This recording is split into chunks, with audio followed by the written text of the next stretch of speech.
Welcome to part number 14 of the Link to the Past playthrough. I'm heading to the final dungeon, Turtle Rock. Not the final dungeon, the second to last dungeon. The final dungeon where we rescue one of the maidens. And the last maiden, if you haven't guessed already, is Zelda. So yeah, we're gonna go rescue her. That's pretty cool. And Turtle Rock, it's definitely the hardest dungeon. Not definitely, but it's among the hardest. It's really long. It's sort of like a maze. Not as bad as some of the previous dungeons, like the second one, or yeah. It's not that bad. It's not that cryptic. It's not that confusing. You need to head up to the very top of Death Mountain, and then head all the way to the right. And you will find the entrance to Turtle Rock. I think all you need to get up there is the mallet, or no, the hammer and the Titan's glove. So you could do this dungeon right after the fourth one, if you wanted to. I wouldn't recommend it though, because you kind of need the extra hearts and all that. And for this dungeon, I highly recommend you come in with at least one blue potion for the boss. You'll see why when we get there. Those 3 stakes have to be hit down in a specific order. It's right, up, left.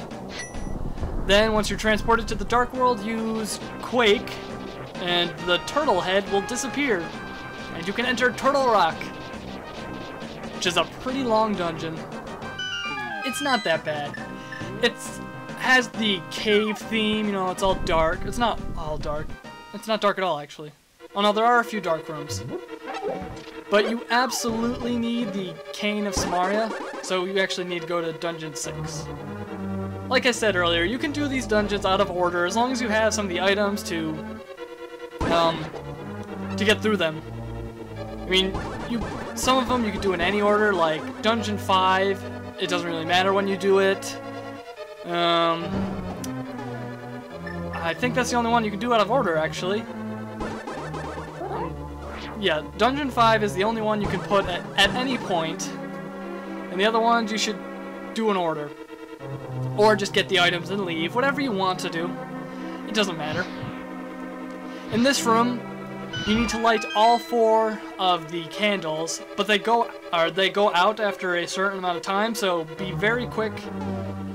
Only light them when you're heading back to the door, because if you don't, the candles will go unlit and the door will close. This is the first place you should go. In here there's the map, and I think the other chest has a small key. And watch out for these rolling spike pins.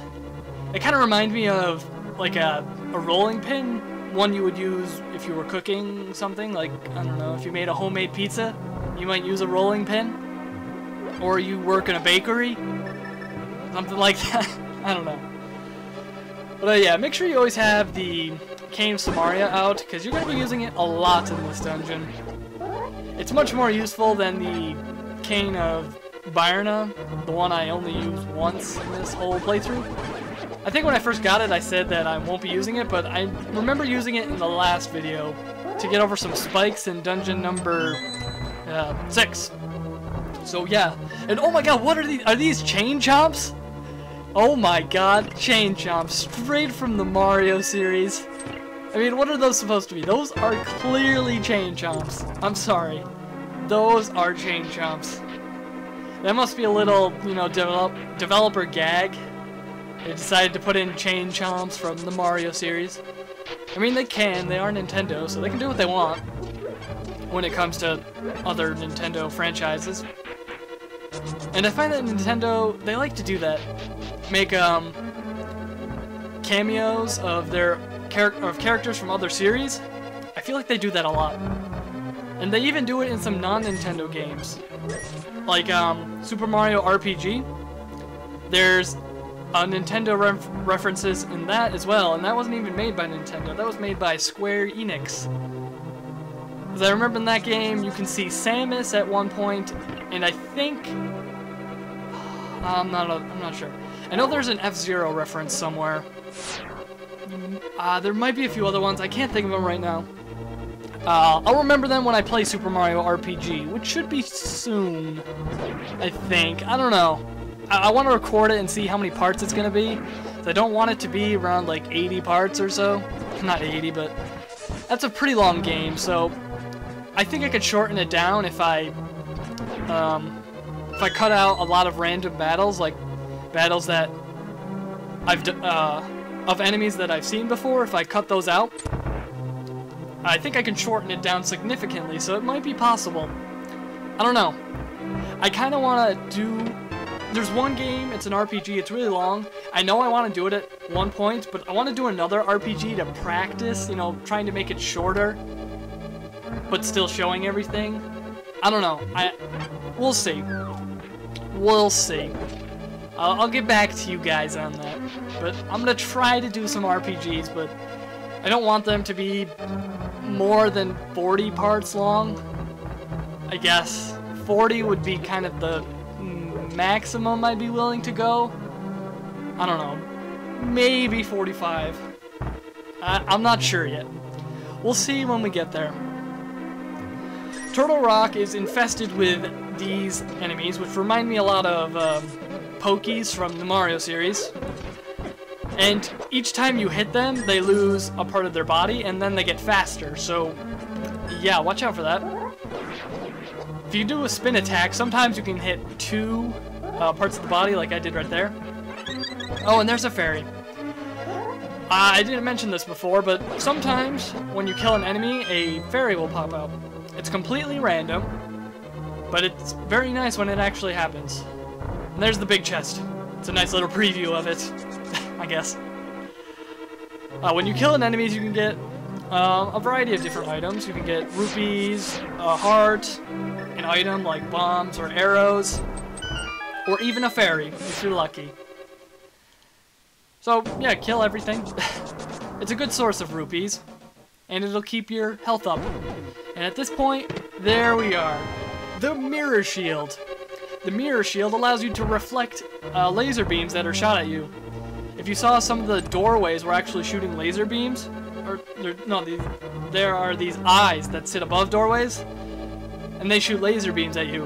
And before you couldn't really do anything about it, but now you can deflect them. And the Mirror Shield, it looks pretty cool. I like it.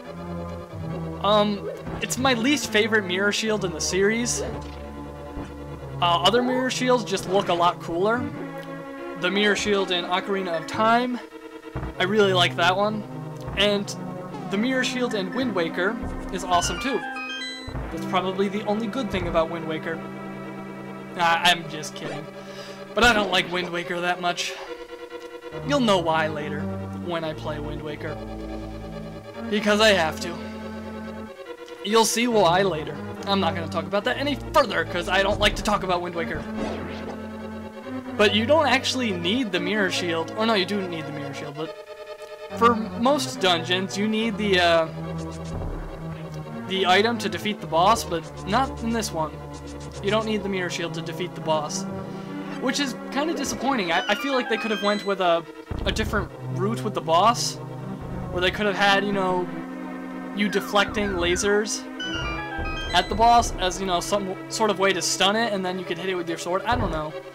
Maybe something like that. But the boss they go with, it's fine. You'll see it. I think in this video. Yeah, at this video.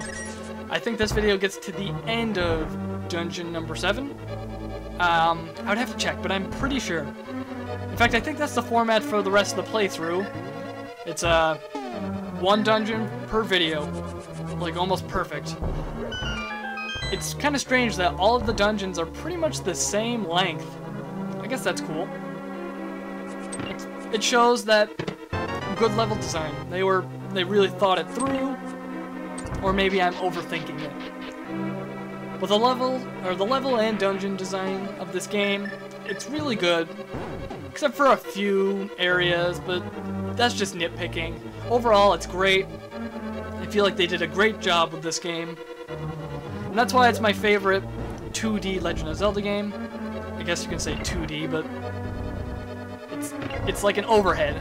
My favorite overhead Legend of Zelda.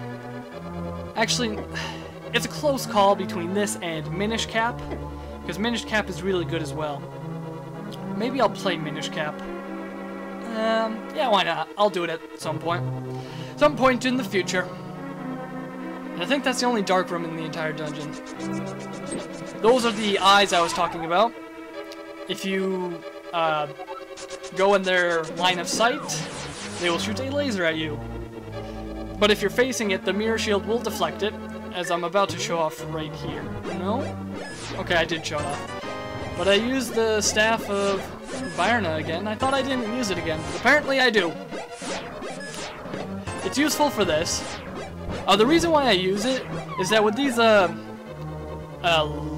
laser enemies, you can deflect them and get up close to the chest, but once you try to turn to the chest, you always get hit, so I'm pretty sure that's why I used it. That means I ran out of magic, which I'm gonna have to refill. I think I refill it with the blue potion coming up. Something like that. And that's a dead end right there. I don't even know why they put that there. What's the point? I don't understand. It's just a complete dead end. Maybe people want... I don't know what they were thinking. I have no idea. Oh, this room. I really like this room. It's pretty easy. It's just kind of a maze with these switches that, you know, go from blue to red. I really like these switches. I don't know why. I think they're really cool. For some reason. I don't know why. I can't explain it. I just like them. And I don't think they've ever reappeared in another Zelda game. Which is disappointing, I guess. So at this point, if you've made it here, and you don't have full magic, refill it. You are going to need it for the boss. And this is the only time you need the Ice Rod. So make sure you have the Ice Rod as well. And here's the boss. It is Turtle Dragon guy with 3 heads. So as you can see, 2 of its heads are different colors. So for the blue head, you want to shoot it with the fire rod and then hit it repeatedly with the sword. And for the red one, you want to take out the ice rod, hit it with the ice rod and then hit it with the sword. As a kid, I thought you could only hurt it with the ice rod and the fire rod, so I had to bring in multiple blue potions, or blue and green potions, because I thought that you couldn't hit it with the sword. I thought only the fire rod and the ice rod were capable of dealing damage to it. That's not true. Once you hit it once with the ice or fire rod, you can hit it multiple times. 2 to 3 is 2 to 3 times you should be able to get. And one thing to take note of, this boss hurts a lot. His attacks do a lot of damage, so watch out for him. After you destroy the 2 heads, you go on to phase number 2, where his body explodes and he transforms into a giant snake. And with this giant snake, you just have to hit him in the glowing section of his body. It's pretty obvious. Only need to use the sword. And this part is much easier than the first part. Just, you know, weave around the room, walk around, and you should be able to defeat him without any issues. And then you get a nice explosion show. I love how all the bosses explode like that. Reminds me a lot of Mega Man X, and I love Mega Man X. And I guess I'm celebrating with the Ice Rod. I'm not sure why. But when you collect the heart piece, I believe all your magic refills as well. No? Oh no, at the end. After you listen to the crystal conversation, your magic refills. So I guess that's why I did it. I guess? I don't know. But yeah, that boss isn't too hard. And with that, we have completed the 7 crystal dungeons. And it's now time to go to Ganon's Tower and defeat Aghanim. And some other stuff will happen. But I don't want to spoil it quite yet. And we've rescued Zelda. Yay. It says Ganon is waiting for you. But, oh no, never mind. I was gonna say, I thought it said Ganon was waiting for you in the tower, but he's not in the tower. Aghanim is in the tower, the wizard from part number 7 or whatever. Back when we were about to get the Master Sword. And, I'll see you in part number 15.